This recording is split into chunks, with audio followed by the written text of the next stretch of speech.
दोस्तों Indian railway finance corporation limited यानी IRFC की बात करें, यहाँ पे बड़ी अपडेट निकल के आ रही है। मैनेजमेंट में कुछ बदलाव हुआ है जिसको इस वीडियो के माध्यम से समझेंगे। स्टॉक के अंदर आज कुछ गिरावट भी हुई है, लेकिन क्या इस गिरावट का फायदा उठा के इन्वेस्टमेंट करना चाहिए या फिर एक बार प्रॉफिट बुक करके निकल जाए। पिछले दिनों स्टॉक बहुत ज़बरदस्त दौड़ चुका है। दूसरी तरफ अगर हम आरवीएनएल की बात करें तो आरवीएनएल को लगातार एक के बाद एक मेट्रो के ऑर्डर मिल रहे हैं। काफ़ी सारे जो मेट्रो के प्रोजेक्ट है कंपनी कर रही है। और दूसरी तरफ देखें तो कंपनी 11 केवी लाइन के प्रोजेक्ट भी करती है, साथ में वंदे भारत बनाने का काम भी कंपनी के पास है। ऐसे में क्या ये स्टॉक कमाल कर सकता है? वैसे तो ये बहुत बड़ा मल्टीबैगर साबित हो चुका है। क्या आने वाले समय भी ऐसा रिटर्न देगा, जानने की कोशिश करेंगे इस वीडियो के माध्यम से। दूसरी तरफ अगर हम आईआरसीटीसी की बात करें, यहाँ पे कुछ बड़ी अपडेट निकल के आ रही है। आईआरसीटीसी ने कुछ बड़े फैसले किए जो आने वाले समय इस मोनोपोली बिजनेस करने वाली कंपनी के बहुत सारा फायदा करके दे सकते हैं। तो क्या इस समय इस मौके का फ़ायदा उठा के हमें आईआरसीटीसी में निवेश करना चाहिए, जानेंगे इस वीडियो के माध्यम से। एक और कंपनी को डिस्कस करने वाले जो बहुत ही शानदार बोनस देने जा रही है, यानी एक शेयर के ऊपर एक शेयर बोनस देने जा रही है। लेकिन फ्रेंड, उससे पहले अगर आप पहली बार हमारे चैनल पे आए तो चैनल को सब्सक्राइब कर दीजिए, एक बेल आइकॉन दबा दीजिए ताकि जब भी नया वीडियो बने पहला नोटिफिकेशन आपको मिले। वीडियो पसंद आए तो लाइक से जरूर कीजिए।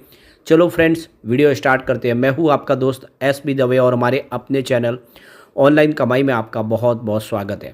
तो सबसे पहले आईआरएफसी के कारोबार की बात करें तो आज 133 पर क्लोजिंग थी, जहाँ पे 1.48% की गिरावट देखने को मिली। लेकिन ऐसा नहीं कि लगातार गिरावट हुई। आज इंट्राडे में 138 का इसने हाई भी बनाया, यानी स्टॉक ने ऊपर जाने की कोशिश की, लेकिन बाजार के दबाव की वजह से ये स्टॉक नीचे आया।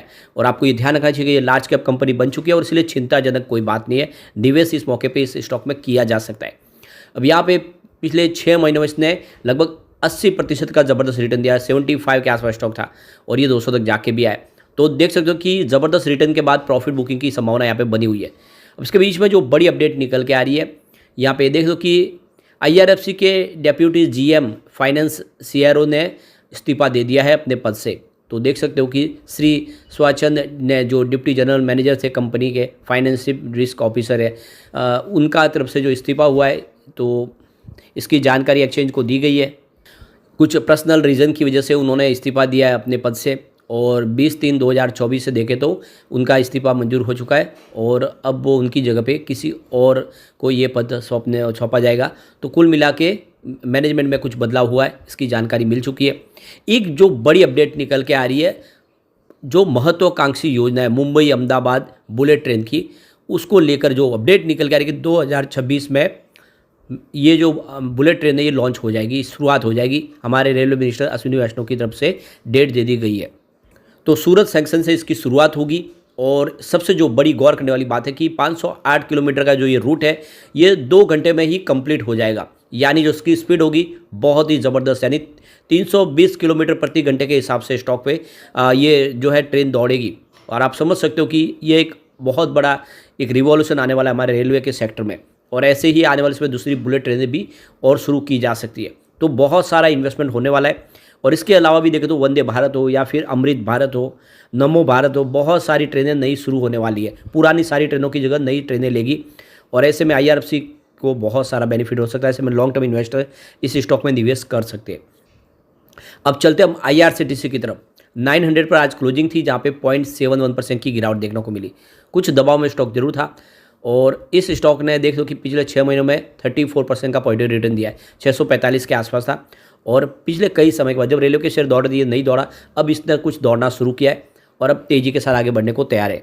अब यहाँ पे जो बड़ी अपडेट निकल के आ रही है, कंपनी की 135वीं मीटिंग हुई है और देख लीजिए जो बोर्ड ऑफ डायरेक्टर की मीटिंग थी 18 मार्च 2024 को कंप्लीट हुई है, जिसमें यहाँ पे एक बड़ा अप्रूवल लिया गया। 187.23 करोड़ के प्रोजेक्ट का अप्रूवल दिया है इस मीटिंग के दौरान, जिसमें आप देख दो कुछ इंफ्रास्ट्रक्चर प्रोजेक्ट कंप्लीट होने हैं, जिसमें हार्डवेयर सॉफ्टवेयर नेटवर्किंग का जो है प्रोजेक्ट कंप्लीट होगा। और इसके लिए आप देखें तो यहाँ पे इस खर्च को मंजूरी मिल चुकी है। एक बड़ी अपडेट और निकल के आ रही है। अब आईआरसीटीसी ने अपने बिजनेस को बढ़ाने के लिए एक नया फैसला और किया है। अब आप रेलवे काउंटर पे जाकर अगर टिकट लेते हो तो आपको वहाँ पे कैश पेमेंट करना पड़ता है, लेकिन अब उसकी जगह पे आप क्यूआर कोड स्कैन करके भी पेमेंट कर पाएंगे। अब ये ऑनलाइन पेमेंट की सुविधा वहाँ पर भी शुरू हो चुकी है। इससे पहले हमें बहुत प्रॉब्लम होती थी, पैसे कैश देने पड़ते थे, लेकिन अब ऐसा नहीं है। तो रेलवे काउंटर पे IRCTC की तरफ से अब ऑनलाइन पेमेंट की सुविधा शुरू कर दी गई है, जिससे आने वाले समय लोग ज़्यादा से ज़्यादा अब रेलवे काउंटर पे जहाँ पे भी टिकट ले पाएंगे और इससे रिवेन्यू बढ़ता हुआ दिखाई देगा IRCTC का। ये एक तरह से काफ़ी बड़ा फैसला है। इसके अलावा एक और बड़ा फैसला IRCTC ने किया है। अब IRCTC ने बोलकर भी टिकट बुक करने की ऐप शुरू कर दी है। आप देख लो कि एक AI के माध्यम से नई सर्विस शुरू की गई, जिसमें आपको किसी प्रकार का फॉर्म भरने की जरूरत नहीं, सिर्फ आप बोलेंगे और आपका टिकट बुक हो जाएगा। आपको सारी आपसे डिटेल मांगी जाएगी और आपको सिर्फ बोल के वो डिटेल देनी है, जिससे आप अपना टिकट बुक कर सकते हैं, कैंसिल भी कर सकते हैं। कुल एक नई टेक्नोलॉजी आप देखें तो ये आस्क दिशा 2.0 के नाम से AI चैट बॉक्स के माध्यम से शुरू की गई है, जिससे सारी फैसिलिटीज़ आपको मिल पाएगी।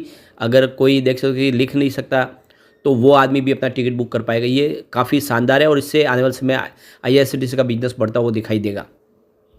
ऐसे में लॉन्ग टर्म इन्वेस्टर इस मोनोपोली बिजनेस में निवेश कर सकते हैं, क्योंकि कैटरिंग का बिजनेस सारा कंपनी के पास है। हर ट्रेन के अंदर कैटरिंग सेवाएं प्रोवाइड करती है और रेलवे नीर का बिजनेस भी है और अलग अलग बहुत सारे टूर ऑर्गेनाइज कंपनी करती है। अब वैकेशन भी आने वाले होली के सीजन पे इनका बिजनेस बढ़ता हुआ दिखाई दे सकता है। इसकी प्राइस बढ़ने की संभावना काफ़ी ज़्यादा है।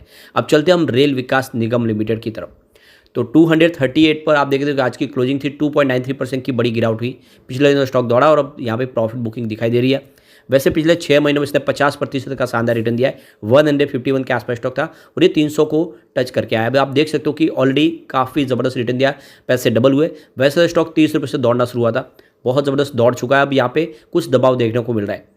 अब यहाँ पे जो बड़ी एक अपडेट और है कि Maharashtra metro rail corporation limited की तरफ से इनको 339.2 करोड़ का प्रोजेक्ट मिला है। तो ये देख सकते हो कि आने वाले समय मेट्रो प्रोजेक्ट है जो महाराष्ट्र में भी कंपनी करेगी। कंपनी इसको 130 सप्ताह में कंप्लीट करके देगी और आप देख सकते हो कि इससे पहले इनके पास बहुत सारे और भी प्रोजेक्ट है जो लगातार दिखाई दे रहे। और सबसे जो बड़ी बात है, कंपनी का इस समय जो मार्केट कैप है वो 51,249 करोड़ तक पहुंच गया है और इसका एक साल का बीटा 1.5 है। काफ़ी तरीके से देखते इसमें आपको वॉलेटिलिटी दिखाई देगी स्टॉक के अंदर। फिलहाल चार्ट पैटर्न में देखें तो स्टॉक ना तो ओवरबॉट जोन में, नहीं ही ओवरसोल्ड जोन में। इसके अलावा भी बहुत सारे 11 kV लाइन के प्रोजेक्ट भी कंपनी के पास है, जिसमें मध्य प्रदेश पूर्व क्षेत्र विद्युत वितरण की तरफ से इनको एक बड़ा प्रोजेक्ट मिला 11 kV लाइन बिछाने का और 24 महीने में इसको कंप्लीट करना है। 251 करोड़ और 106 करोड़ के 2 अलग अलग प्रोजेक्ट इनको मिले हुए। और इसके अलावा Himachal Pradesh state electricity board की तरफ से भी इनको एक बड़ा प्रोजेक्ट दिया गया है, जिसमें आप देखिए इसकी जो कॉस्ट है 889, 88 और 410 करोड़ के प्रोजेक्ट मिले। तो लगातार इलेक्ट्रिसिटी प्रोजेक्ट भी काफ़ी मिल रहे और साथ में यहाँ पे मेट्रो के प्रोजेक्ट भी कंपनी के पास काफ़ी ज़्यादा है। इसके अलावा देखें तो इनको राजस्थान राज्य विद्युत प्रसारण निगम लिमिटेड की तरफ से भी प्रोजेक्ट मिला है 132 kV लाइन ग्रिड कनेक्शन का। 193 करोड़ का ये प्रोजेक्ट है। तो अलग अलग राज्यों से बहुत सारे प्रोजेक्ट कंपनी के पास है। मेट्रो के प्रोजेक्ट भी कंपनी कर रही है और वंदे भारत ट्रेन का निर्माण भी कर रही है। ऐसे में लॉन्ग टर्म इन्वेस्टर इसमें अच्छा पैसा कमा सकते हैं इस मौके पर अगर आप खरीदारी करें तो। अब चलते हैं स्टॉक की तरफ जो हमें बोनस देने जा रहा है। तो यहाँ पे हम बात कर रहे हैं अनूप इंजीनियरिंग लिमिटेड की। 3014 पर स्टॉक की प्राइस है, जहाँ पे 7.87% की गिरावट देखने को मिली। तो बोनस के अनाउंसमेंट के बाद स्टॉक में गिरावट हुई है। तो यहाँ पे देखिए कि अनूप इंजीनियरिंग के बोर्ड ऑफ डायरेक्टर की मीटिंग हुई 20 मार्च 2024 को, यानी आज, और यहाँ पे बोनस अनाउंस किया गया है। तो कंपनी अब यहाँ पे एक शेयर के ऊपर एक शेयर बोनस देने जा रही है। अभी फिलहाल इसकी रिकॉर्ड डेट फिक्स नहीं की है, लेकिन शेयर होल्डर और बाकी जो और भी निवेशक है उनके लिए रेगुलेटरी अप्रूवल मिलने के बाद इसे 19 मई 2024 तक शेयर होल्डर के खाते में क्रेडिट कर दिया जाएगा। तो डेट आ चुकी है अकाउंट में क्रेडिट करने के लिए जो भी आपके बोनस शेयर होंगे, लेकिन कंपनी एक शेयर के ऊपर एक शेयर बोनस देने जा रही है। ये बात आज कंपनी के मीटिंग में फाइनल हो चुकी है और ये पहली बार कंपनी है जो बोनस देने जा रही है। वैसे कंपनी लगातार अच्छा डिविडेंड भी देती है और आप ये देख सकते हो 27 मार्च 2023 को एक साल के निचले स्तर पर 952 की प्राइस के ऊपर था और 11 महीने से कम समय इसने 249% का बम्पर रिटर्न दिया है। तो ये स्टॉक 3324 तक पहुंचा, काफ़ी ज़बरदस्त रिटर्न दे चुका है। और इसका अगर बिजनेस देखें तो काफ़ी अच्छा है। Q3 का रिजल्ट भी काफ़ी शानदार था। आप देख सकते हो कि रिवेन्यू 128.4 करोड़ के आसपास था, जहाँ पे 12.22% की ईयर ऑन बेसिस पे वृद्धि देखने को मिली।